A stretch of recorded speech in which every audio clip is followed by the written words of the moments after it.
तो ट्रेडर्स, इस वीडियो में हम सीखने वाले हैं कि स्टॉक्स की बाइंग प्रॉपर तरीके से किस तरीके से करें। ये बहुत लोगों से परेशानी मुझे जानने को मिली। बिगनर ट्रेडर्स को तो ये परेशानी है ही है, लेकिन इवन इंटरमीडिएट ट्रेडर्स जो कि 3 या 6 महीने से ट्रेडिंग कर रहे हैं, लेकिन उनको भी बाइंग अच्छी तरीके से करने नहीं आया है अभी। उन्हें स्टॉप लॉस लिमिट ऑर्डर और लिमिट ऑर्डर में डिफरेंस नहीं पता, ट्रिगर प्राइस क्या रखना है और बाइंग प्राइस क्या रखना है, कितना डिफरेंस जरूरी है। ये मैं आपके सारे कंसेप्ट्स इस वीडियो में क्लियर कर दूंगा, तो आगे तक देखते रहिए। मैं लाइव लेके चलता हूँ अपने सिस्टम पे और लाइव ट्रेडिंग के थ्रू आपके सारे कंसेप्ट्स क्लियर हो जाएंगे। Hello guys, welcome back to this learning session. और आइए सीखते हैं कि कैसे अपने स्टॉक्स की बाइंग हम करते हैं और कितने तरीकों से कर सकते हैं। तो सबसे पहले देखते हैं गाइस, एग्जांपल के तौर पे भेल। तो गाइस देखते हैं कि हम भेल की बाइंग कितने तरीकों से कर सकते हैं। तो गाइस इसमें सबसे पहले है हमारे पास दो ऑप्शंस, एक है इंट्राडे और एक है लॉन्ग टर्म। तो अगर हमें इंट्राडे को फॉलो करेंगे तो हमें मार्जिन अप्रॉक्स लगभग 5x मिलता है। मींस कि हमें बाइंग और सेलिंग पूरे एक दिन के भीतर एग्जीक्यूट कर देना होता है। और दूसरा है सीएनसी, जिसमें जो भी प्राइस चल रहा है उतना पूरा हमें पे करना पड़ता है। और आज अगर हम बाइंग करते हैं तो हम इसे कभी भी, चाहे 1 साल, 2 साल, महीने, दिन, 5 महीने, कभी भी हम इसे सेल कर सकते हैं। पोर्टफोलियो में हम इसे ऐड कर सकते हैं। तो हम आज देखेंगे कि इंट्राडे में कैसे और कितने तरीकों से बाइंग कर सकते हैं। तो सबसे पहले देखते हैं गाइस कि हमारे पास है market order.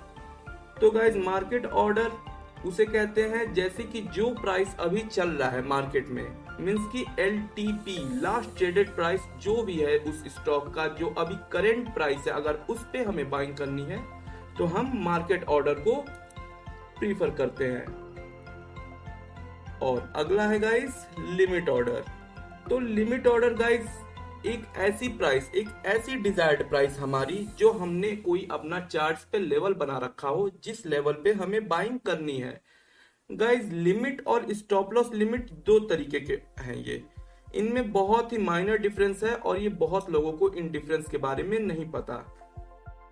Limit order guys हम तब प्लेस करते हैं जो, जैसे करंट प्राइस अगर अभी भेल का चल रहा है लगभग मान लेते हैं 80 के अप्रॉक्स, तो अगर हमें बाइंग 70 पे करनी है, 78 पे करनी है, मींस की lower than the current traded price, तो हम लिमिट ऑर्डर को प्रीफर करेंगे, मींस की एग्जीक्यूट करेंगे। और अगर प्राइस जो अभी करंट मार्केट प्राइस है उससे एबव है, मींस की अगर 81 है, 82, इस पे अगर हम बाइंग करना चाहते हैं तो हम अपने order stop loss limit order पे लगाएंगे। आप यहाँ पे देख रहे होंगे गाइस कि लिमिट ऑर्डर में सिर्फ हमारे पास एक सिंगल ब्रैकेट है जिसे फिल करना है और स्टॉप लॉस लिमिट ऑर्डर पे 2। तो सबसे पहले लिमिट ऑर्डर को देख लेते हैं। तो लिमिट ऑर्डर पे वो सिंगल प्राइस लगाना होता है जिस पे हम बाइंग करना चाहते हैं, लेकिन स्टॉप लॉस लिमिट ऑर्डर में 2 ब्रैकेट्स होते हैं, एक होता है ट्रिगर प्राइस और दूसरा होता है एक्चुअल बाइंग प्राइस। ये अलग अलग ब्रोकर में अलग अलग नाम लिखे होते हैं। यहाँ पे किसी में बाइंग प्राइस लिखा होता है, किसी में एक्चुअल बाइंग प्राइस लिखा होता है। जीरोधा में नॉर्मली सिर्फ प्राइस लिखा होता है, तो उसे देख के आप कंफ्यूज मत होइएगा, वो सब कुछ सेम है। तो देखते हैं गाइस कि ट्रिगर प्राइस और ये इस एक्चुअल प्राइस में डिफरेंस क्या है। तो सबसे पहले ट्रिगर प्राइस हमें अबव ही लगाना होता है जो भी हमारे मार्केट प्राइस अभी चल रहा है। मींस कि अगर अभी 79.35 चल रहा है मार्केट प्राइस, तो हमें अगर बाइंग 81 पे करना है तो हम ट्रिगर प्राइस एग्जैक्ट 81 पे रखेंगे।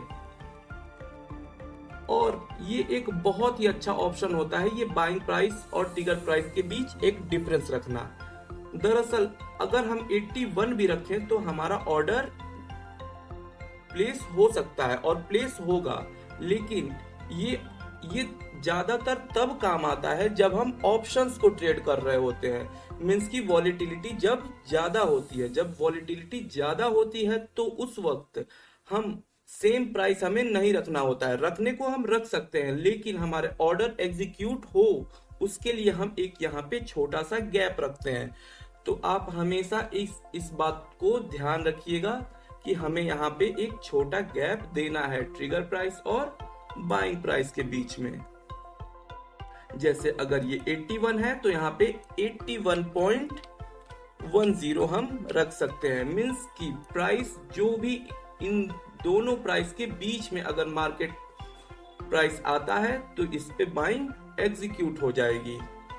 तो गाइस, इस ट्रिगर प्राइस और एक्चुअल बाइंग प्राइस के बीच हम डिफरेंस क्यों देते हैं ये जान लेते हैं। तो जैसा कि मैंने कहा कि जिसमें वॉलीटिलिटी ज्यादा होती है तो क्या होता है कि कभी कभी प्राइस जंप कर जाती है, और हमारे अगर हमने सिर्फ लिमिट प्राइस लगा रखा है, सिर्फ लिमिट ऑर्डर की तरह, या हमने ट्रिगर प्राइस और बाइंग प्राइस को सेम रख रखा है, तो उस वक्त क्या होता है कि ऑर्डर हमारा पेंडिंग दिखता है और प्राइस जंप कर चुका होता है। तो उसे ऐसा न हो हमारे साथ, इसलिए हम एक छोटा सा गैप रखते हैं जो कि एक माइनर गैप होता है, ताकि अगर प्राइस, अब हमारे पास तीन ऑप्शंस हैं, तीन प्राइसेस हैं जिस पे बाइंग एग्जीक्यूट हो सकती है। पहला है 81, दूसरा है 81.05 और तीसरा है 81.10। मींस कि इन तीनों प्राइस के ऊपर किसी न किसी प्राइस के ऊपर बाइंग एग्जीक्यूट होगी ही होगी, इसलिए हम एक छोटा सा गैप दे देते हैं। तो मुझे आशा है गाइस कि आपको इस स्टॉप लॉस लिमिट ऑर्डर और लिमिट ऑर्डर के बीच डिफरेंस पता चल गया होगा। अगर अभी भी कोई डाउट है तो नीचे कमेंट में आप जरूर लिखें, मैं उन आपके सारे क्वेश्चंस के आंसर जरूर दूंगा। और गाइस, ये देख रहे होंगे आप कि ये चौथा स्टॉप लॉस लिमिट ऑर्डर इसे कहते हैं हम। इसका यूज हमें नहीं करना होता है, इसे जस्ट इग्नोर करिए, इसका कोई काम नहीं है। और हाँ, मुझे पता है कुछ लोग, आज से पहले आप लोग सोच रहे होंगे कि स्टॉप लॉस लिमिट ऑर्डर जो है वो सिर्फ स्टॉप लॉस लगाने के काम आता है, लेकिन अब आपको ये कंसेप्ट क्लियर हो चुका होगा कि हम स्टॉप लॉस लिमिट ऑर्डर के थ्रू भी हम बाइंग कर सकते हैं। ये बहुत ही अच्छा ऑप्शन है गाइस, इसे हम ऑप्शंस ट्रेडिंग में फॉलो करते ही करते हैं। तो अपने कंसेप्ट्स को क्लियर करिए और आगे हमारे साथ बने रहिए। और हाँ गाइस, ये वीडियो काफी लंबा हो जाता है, इस वजह से मैंने इसमें सिर्फ बाइंग सिखाई है। आप नीचे कमेंट करिए, आप अपने व्यूज को मेरे साथ शेयर करिए, ताकि मैं अगली वीडियो आपके लिए सेलिंग का बना सकूं। मींस की स्टॉप लॉस और टारगेट दोनों लगाना सिखाऊंगा, वो भी परफेक्ट तरीके से। तो गुड बाय गाइस, और मिलते हैं फिर किसी अगले लर्निंग सेशन में।